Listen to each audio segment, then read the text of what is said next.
Hello, hello, hello. This is Reverend Twyla Reece coming to you from Unity of Merced in Merced, California. During what used to be normal going to church times, we meet at 10:30 on Sunday morning at 305 West 26th Street in Merced. And we are meeting with you today virtually. And I have here with me, did I say who I am? I often forget to introduce myself. Did I say I'm Reverend? Okay. Yes, you did. So, okay, I Yes. did. So funny. Oh, I have here with me Kelly Lowe, who is from Unity of Merced. She's one of our wonderful vocalists, and many of you know her so well. Thank you, Kelly, for being with us today. And I also bring Absolutely. to you with us today my friend and seminary classmate, Reverend Jan Chase.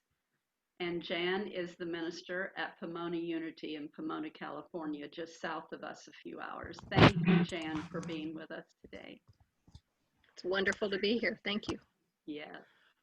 So it came to my attention this week that International Day of Friendship is on the 30th. And as I was contemplating, I went immediately, I want to focus on that for our Sunday message. And as I was working with that, my dog is digging in the other room. I hope you can hear that. Of course. I was hoping she would. Hi, Bella. We love you. Can you guys hear that? No? Yes. A little bit, just a little. Okay, everybody in the world. I introduce you to my dog, Bella. Hey, Belly Bell, come here. She'll quit. Friendship to our dogs, too, and our cats. So, as it came to my attention that, just a second. You silly girl. Silly puppy. Close that door. Getting into mischief. We were just You talking never know before, what they're into. I know, right? We were talking before we began about whether or not if anything messes up if we stop and begin again. And I said, no, we just go. So there we are. Life, it's unfolding Exactly. naturally. So, International Day of Friendship came to my attention this week. Thank you, Frank Krause. And as I was thinking about sharing this with you and what I wanted to say about it and just gathering my thoughts and how it fits into these times, my dear friend Jan is who came to mind and Jan will share the work that she is doing in Pomona. Jan is one of the people and probably the person that I know that does the most and is so deeply involved in interfaith work. And I was telling Jan yesterday, I just asked her yesterday to do this. I think it was yesterday, right? I'm pretty sure it was Friday. Yeah. Friday. Yeah, we're recording this on Saturday. And I shared with her from the time that we were in seminary together in ministerial school, which was 20 years ago, 22 years ago, we've known each other. There was a time that we, for some reason, I don't know if it was ordination, what it was, Jan, but we were sharing our favorite scriptures. And out of everybody in our class, I only remember two people and what their scriptures were.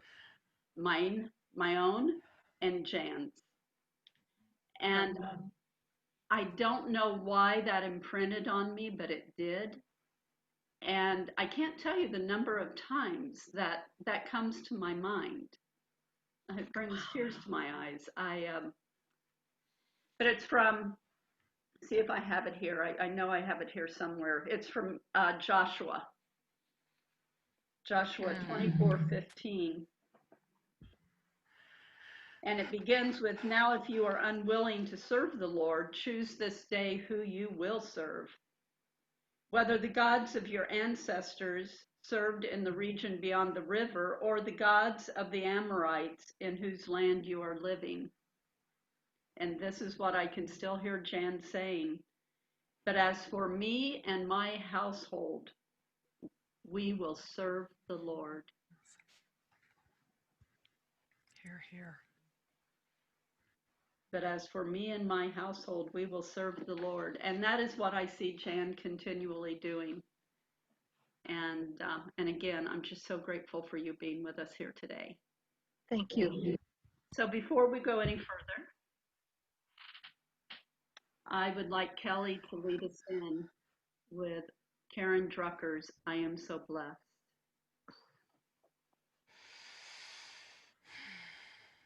I am so blessed. I am so blessed. I am so grateful for all that I have. I am so blessed. I am so blessed. I am grateful. I am so blessed. I am so blessed. I am so blessed. I am so grateful for all that I have.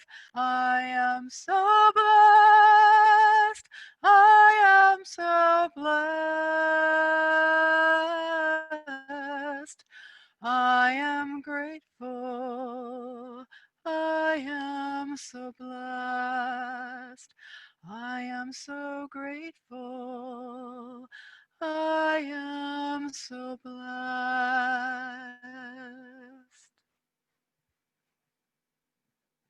And we take this truth into a moment of quiet. I invite each and every one of you watching this recording, wherever you are, whenever you come upon this video, to know that you are so blessed, that your life is beautiful, that you are made in the image and the likeness of a God that so surpasses our understanding of what life and love is. No matter what is going on in your life, know that this is a truth that lives within you, and that it is who you are, and that when you can take a moment of quiet, you can touch into that truth. And the daily word for Sunday, July 26th is pray for others. So fitting for International Day of Friendship this week. I affirm truth for everyone I hold in prayer. I am honored by the trust people place in me when they ask for prayer support. As I pray for others, I see each one for whom I pray as divine and know the truth that each one is a living expression of God. My purpose in prayer is not to focus on the particulars of a situation, but to hold a higher view. As I center in prayer, I hold the vision that all challenging circumstances are moving toward a satisfying resolution in one way or another. I release all thoughts about the situation that prompted the prayer need and focus on the activity of God. As I pray, I see the life, the love, the wisdom, and the power of God at work, healing, strengthening, and establishing peace in all those for whom I pray. And the scripture is from Philippians chapter 1, verses 3 and 4. I thank my God every time I remember you, constantly praying with joy in every one of my prayers for all of you.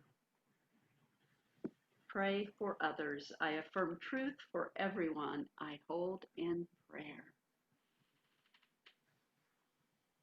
And so, Jan, as we move into this time of being together, I did mention that I was drawn to this knowing of having the International Day of Friendship this week, which, by the way, was convened by the United Nations in 2011, I believe it was.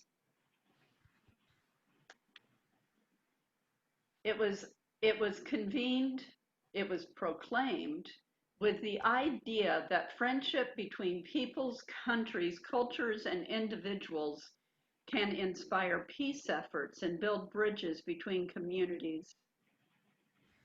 The resolution places emphasis on involving young people as future leaders in community activities that include different cultures and promote international understanding and respect for diversity. Excellent. International Day of Friendship. So Jan, please tell us a little bit about the work that you do in the world at Unity of Pomona and the world, and why are you so passionate about this work? Well, it's so interesting, Twyla, that you brought up that scripture that I said so many years ago, and I think you're right, that is what I do, but it is learning to listen to that still small voice within. And as I've been in ministry now 20 years, I have learned more and more to trust that what presents itself to me, the way life shows up, the way the universe is presenting things, that if I say yes, amazing things happen. If I say no, I'm closing a door on something.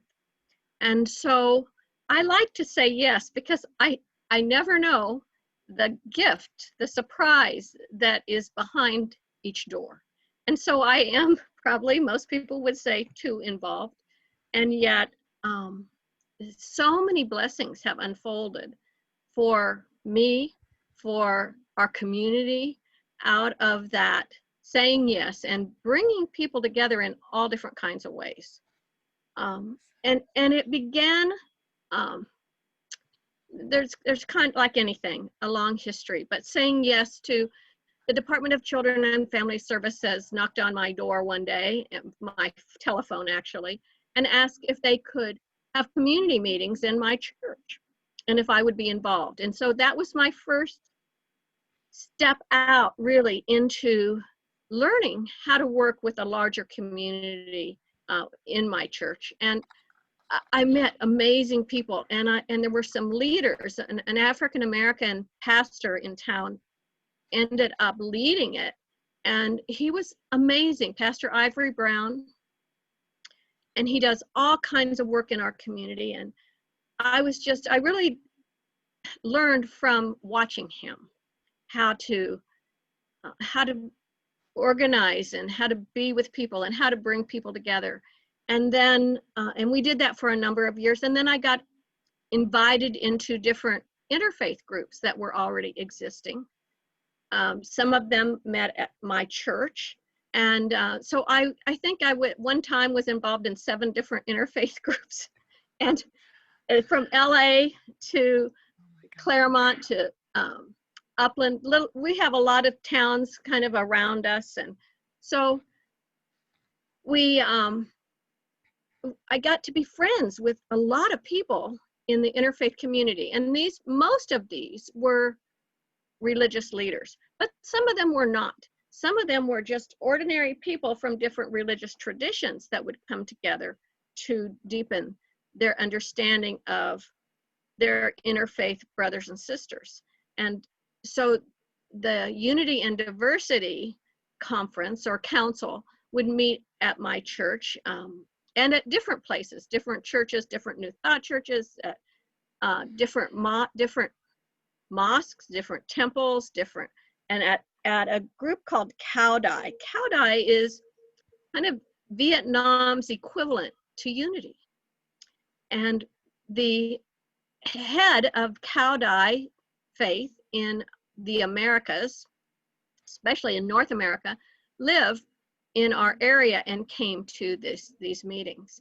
And so I began to develop deep, deep friendships with Whom and Rose Bowie, who were both physicians in town, and just brought this wealth of love, just compassion, and wisdom and acceptance. And again, another model for me to learn from. In fact, I've been so blessed because everybody has become a model for me to learn from.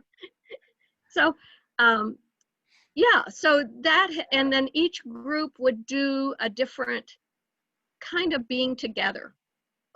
One group, the Middle East Peace Group, has done an interfaith walk every year for 10 or 11 years. This year we're going to walk virtually, but we walk between the Jewish temple in our area and a church, different churches, and two different, a mosque, a Sunni mosque, and a school that's basically an Islamic school that's has a Shia founder and principal. Oh, And so we just, each year we have more and more people, we get to know each other. And the amazing thing is that through this interfaith walk, Muslims are very comfortable in our churches and in our Jewish temple. Christians are very comfortable in the mosque and in the Jewish temple. Jews are very comfortable in the mosques and the churches now. And so it's like every year when we get together, it's like a family reunion. It's really amazing. And out of that, out of all these different things, and each group had a different practices that they would do in the community. So one year there was a Parliament of the World's Religions that was going to happen in Salt Lake City. And because I was kind of a connector of a lot of this work, we decided to work together because there would be people, they didn't all know each other well. And we gathered for about 6 months to plan a presentation at the Parliament, and we were accepted, our presentation was accepted to show the variety or some of the varieties of interfaith work in a community. And so 26 of us went and presented in Salt Lake City in 2018 at the Parliament. And when we were there, everywhere we went, we would hear about compassionate cities, the Charter for Compassion, and compassion games. And so many of the workshops that were presented were about those subjects. So most of us got very excited about the possibility of our cities becoming compassionate cities. So when we came back, our big interfaith group decided that we would work together to create compassionate cities. Well, you've got to have things kind of in alignment to do that. You have to have, the politicians have to be open, and they have to be kind of heart-centered, you know, and ready. The group has to, what we did not want to put out a proclamation to our city that they would sign, and then that would be the end of it. You know, yeah, we're a compassionate city. So what, you know? We wanted this to be meaningful. We wanted this to be that really owning compassion. And when we started out right after in 2018, no, I'm sorry, it was 2015 that we went to the conference. We did not become Compassionate Pomona until 2018. We worked 2.5 years studying compassion. We studied Karen Armstrong's book, 12 Steps to a Compassionate Life. We met with the newly elected mayor, with the city council. The mayor said, I won't sign it unless our superintendent of schools will sign it and become a compassionate school district. So then we had to talk with the city council or the school board. And so the more places we went to kind of help people understand what this was, people were confusing Compassionate City with Sanctuary City and with various other things. And so, you know, we had to do a lot of explanation of what this is. And there's no real formula for becoming a compassionate city because every city has different needs. And a part of what you do is identify the needs in your city, and then several of the needs at least, and then find ways to work together to meet the needs. And so every city is going to be different and look at it differently. And so on April 2nd, 2018, we had this city council meeting in which our proclamation was accepted, and we were then Compassionate Pomona. And it's so amazing because since then, the word compassion rolls off people's tongues in a whole new way.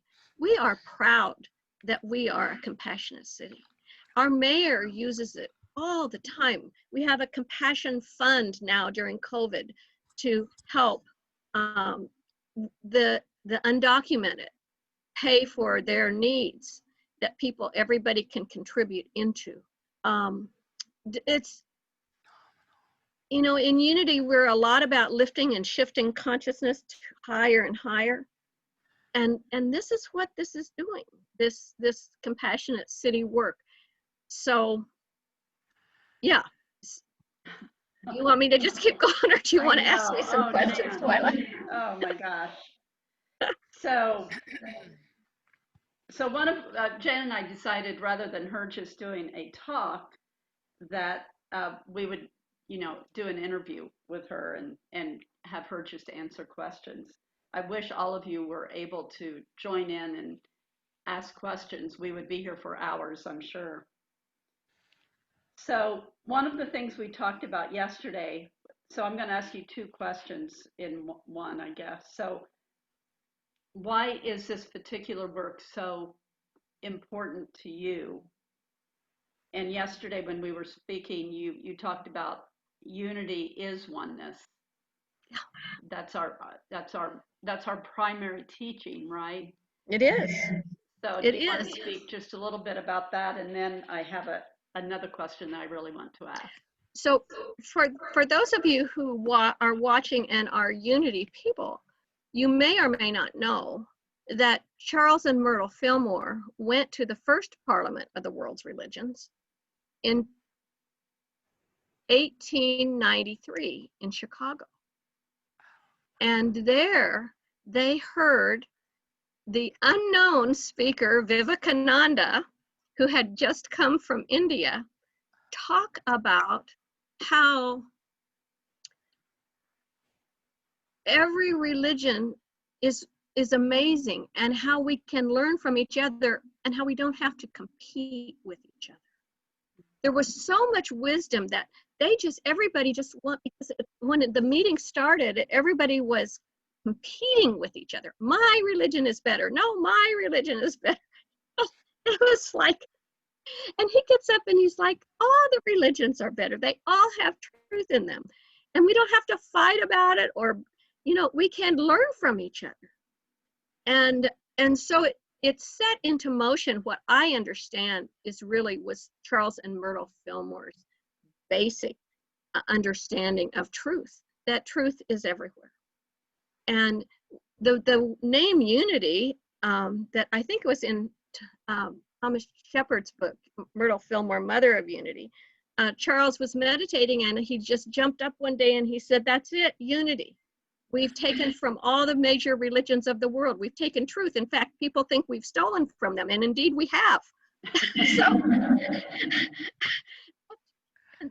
what's about, you know, coming together and understanding the oneness that we all share and the truth that we all share.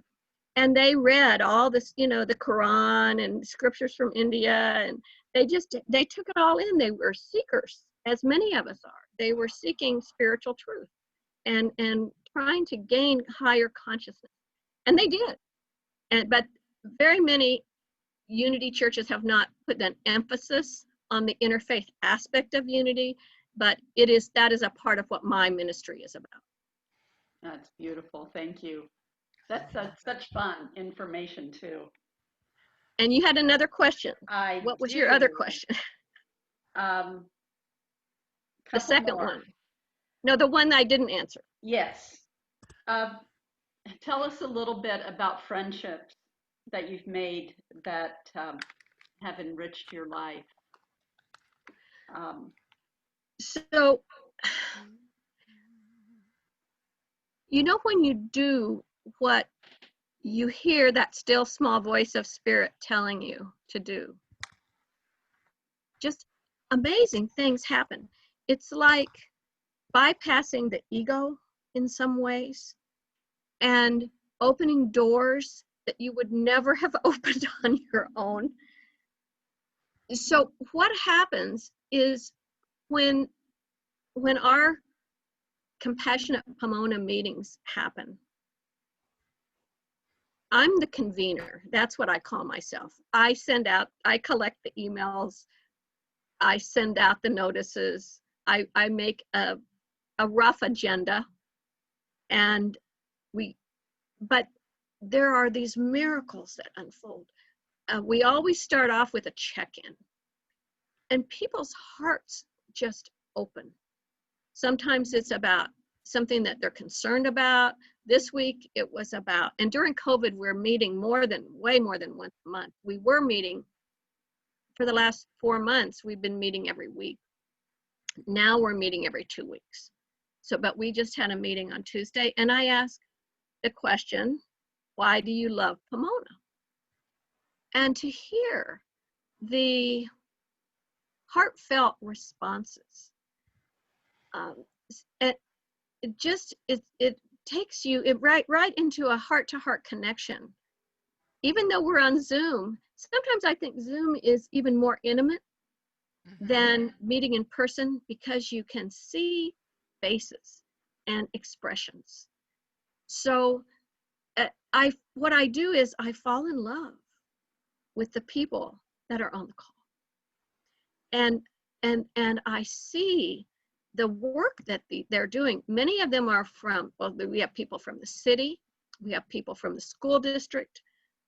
Oh my gosh, I mean, they're both struggling so much during COVID with all the responsibilities they hold, and with all the decisions they need to make, and with all the challenge around finances and money that are here. And I just feel like they're superheroes, because they deal with this in such calm ways. Things that blow my mind, in terms of how do you make decisions to keep people safe when everything is changing every day. It's amazing. So I just find, and then we have people from our mental health institute that come. We have people from different faith traditions that come. We have people from nonprofits that come, and they each are doing their own special kind of work. And the work is challenging work. Ethel Gardner works with families who have lost children. Christina Jimenez works with Project Sister with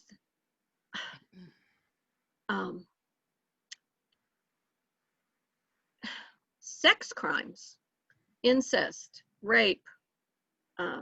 She tries to teach about safe touch and safe dating, and they help the people that are being human trafficked half a block from my church. It's astounding what these people are called to do, and that they answer the call, and then they come and they share what they're doing. We have another group, Justice for Youth, that is doing restorative practices, circles in schools, in a number of our schools. And now he's found out that there are so many kids that are homeless. They used to do couch surfing before COVID, and now they can't go from friend to friend to friend, couch. And so they're on the street. And so, what does a 19-year-old do on the street? What does a 17-year-old do on the street? And so he's just this summer, the head of that has found a church in the neighborhood that used to be huge and is now small and has some rooms that are available. And so they're creating a place for women to live. And then a donor in the neighborhood has opened his home or homes for the young men to live. And so just seeing that, and then they have a list of needs, and the community like wants to help, wants to give sheets and towels and bedding and tables and all of this stuff.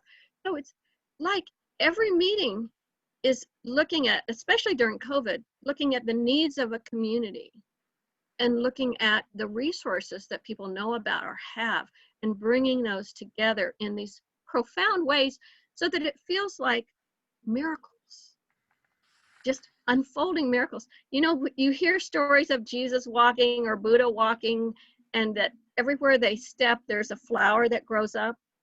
It's in their footsteps. And this is really like what this is happening. This is happening in our city because we love, and we let that love out, and we let ourselves be instruments of love. And it's not about me, it's about getting out of the way for all of us and letting Spirit do its work through us. So a lot of friends, one of the women that came to our meetings when we began was a city manager. And she loved the whole idea of Compassionate Pomona. And she retired at the end of the year. Now she is coming to our meetings and taking minutes. We never had minutes before.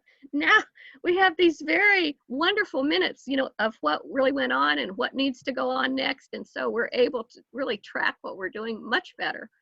And she also is coming to our church to help us with our QuickBooks. So it's like, she's finding meaningful ways in retirement to help, and she loves us. Andrew Quinones is a young man who started coming, and he runs a nonprofit, Southern California Service Corps here in Pomona. And he's an artist, he's an art commissioner as well. And this pattern behind us are tiles that he created for our Compassion quilt. And he then started taking them to our homeless shelter and our Hope for Homes, the people that were willing to change their lives from living on the street into really making a commitment to be clean and sober and get a job and do work and get a home and take care of their life. And he took these to the homeless shelter and has the people there talk about compassion. And while they're talking about compassion, they color these tiles. Mm-hmm. They're individual tiles, and then he puts them together.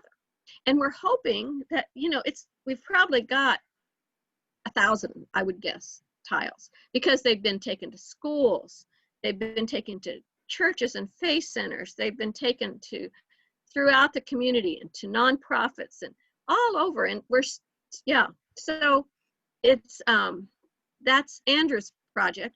And now he started coming during COVID. He started coming to Unity because I didn't know what to do with a service. And he's very techie. He's young, not me. So he does the what do you call it? Filming, the Facebook live stream Facebook every Sunday. And he was a friend. He was a very good friend before. Now he's joined our church and he is on our board. So, and that's not the point. The point is not to have people, do work for Unity, but when you give, you get back. That's just the law, isn't it? So I just feel like I have been so blessed. 2 years ago, I went on a walk, and we have a community that is the poorest and has the most problems and is the biggest city in our area. But all the cities around know there's something very special about Pomona. And it is that caring. And maybe it's because we have the problems. I don't know. But there are so many people that step up in unique ways to make a difference. So we had a poor people, our NAACP had a walk, a poor people's campaign walk 2 years ago. And I got a few steps with our mayor. And I said, what can we do? What can Compassionate Pomona do that you would really think is important? And he said, have a summer school program, because kids get out of school in the summer and they lose some of their learning. So I'm asking everybody, what can we do? What can we do?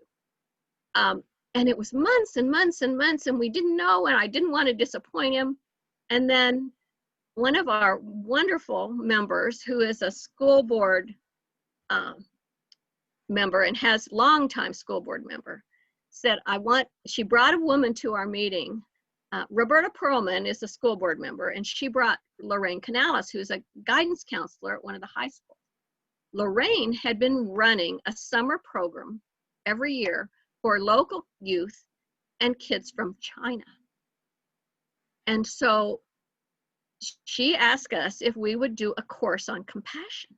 So we had some of the people from Tri-City Mental Health organized a course on emotions. How can kids kind of be in touch and know about their emotions and how to handle them. Andrew brought the squares for the people to color. We had just all different people. We had a Buddhist abbess, and she came and taught meditation. Now these kids are from China, but China doesn't teach meditation anymore. So the kids were hungry. They were hungry for spirituality. They were hungry. They don't teach compassion anymore. That's not what they've been exposed to. So this was all new to these kids from China. And it was amazing to see the interaction of kids from China and kids from Pomona. And I mean, who would have guessed by asking the mayor and walking through that door that we would be influencing China? I mean, that's a God thing. That is not any human person thing. It just has been amazing. And so Lorraine is just a light that is always helping in the community. And Roberta is a light that is always helping in the community. And Roberta and I and a retired pediatrician named Pramila Agrawal from India, we are involved with a group called Sky Breathing that is doing a meditative breath work that moves physiologically, shifts the body from a fight and flight stress reaction into the relaxation response, the rest and digest response, which is what our normal state of being should be. But because we live in this high-paced, fear-based culture right now, people are needing to reduce their stress.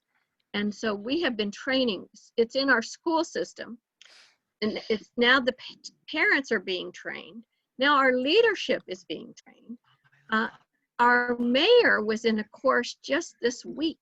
Our mayor and the head of our mental health agency. And they're like, Jan, we've got to get this out to everybody. So, I mean, so that's a whole nother thing of God working through us to make these shifts. So, Oh, Jan. That's fabulous. My goodness gracious. That's all so wonderful. And one of the things that you mentioned to me yesterday was a man who called you who said that he wanted to be involved in Compassionate Pomona, but that but that he wasn't religious. And That's you right. asked him, "Do you believe in love?" I did, It's and not about religion. It's about love. it is about love, about connection, about, and he's somebody that just helps everybody all the time. And so he made that then, and so he shows up all the time now at our meetings. But at first he thought that he maybe shouldn't come, but because I'm a church and people don't always know that Unity is very open, so yeah. So it's not about church, it's not about faith, it's just about connection. It's about love. Yeah. And helping people find that oneness, helping people find that divinity within them. And it just happens. I got a note last night from someone that's fairly new to the program, and he's like, Jan, what you are doing and what is happening at these meetings is awesome. And I wrote him back and I said, well, it's the Holy Spirit that's moving through all of us and connecting us. And that's why it feels so amazing, so good. So interesting, isn't it? Oh, Jan, thank you so much for sharing with us today. It's so exciting. And one of the things that I wanted to remind myself and everyone, we see so much, there's so much divisiveness in our world, in our country as well as the world, and so many reasons to be afraid and to worry, and yet to remember, to please remember that there is so much good that is going on, that people are doing this work. And yes, there's so much good. Yeah, go ahead. And I haven't begun to name so many people, which I could not begin to name all the people that have become very close friends through all of this work. So just know that if you can get a compassionate city or a compassionate university or a compassionate community, there's a charter for compassion and there's like 450 compassionate cities globally now, and they are doing amazing. There's even compassionate countries. There's compassion. San Diego is working on, Rose Bowie, my friend, her husband died at Christmas and she moved to San Diego, and now she's working to start Compassionate San Diego County, and they're working on the whole county becoming a compassionate county. Yeah, God works in mysterious ways. Amazing. So beautiful. Thank you, Twyla. It's wonderful to be with you and to learn from you and from this wonderful service that you're doing. Thank you. Oh, thank you, Jan. That's great. I look forward to hearing more. There's always more. To sing always more, right? Kelly's going to sing for us now. Are you ready, Kelly? Oh, sure. And I never thought I'd feel this way. And as far as I'm concerned, I'm glad I got the chance to say that I do believe I love you. And if I should ever go away, well, then close your eyes and try to feel the way we do today. And then if you can remember, keep smiling, keep shining, knowing you can always count on me for sure. 'Cause that's what friends are for. for good times and bad times. I'll be on your side forevermore, 'cause that's what friends are for. And then for the times when we're apart, well then close your eyes and know the words are coming from my heart. And then if you can remember, keep smiling, keep shining, knowing you can always count on me, for sure, 'cause that's what friends are for. In good times and bad times, I'll be on your side forevermore, 'cause that's what friends are for. That's what friends are for. Oh, beautiful, Kelly. Thank you. And so, in this moment, in this day, in these times, know that you are not alone.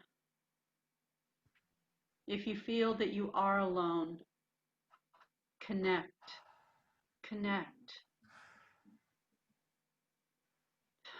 If you're watching this video, then you've got an email that you can connect to. Find someone, anyone. And if you're not feeling alone, then reach out to someone who may be feeling alone. Because that's what friends are for. Nobody needs to feel alone during these times. And as Jan said, if we keep saying yes, the doors open and Spirit finds its way to get the work done. And so we go out knowing that the light of God surrounds you, the love of God enfolds you, the power of God protects you, and the presence of God watches over you. Wherever you are, God is, and all is love. And so it is. See you next week. Bye.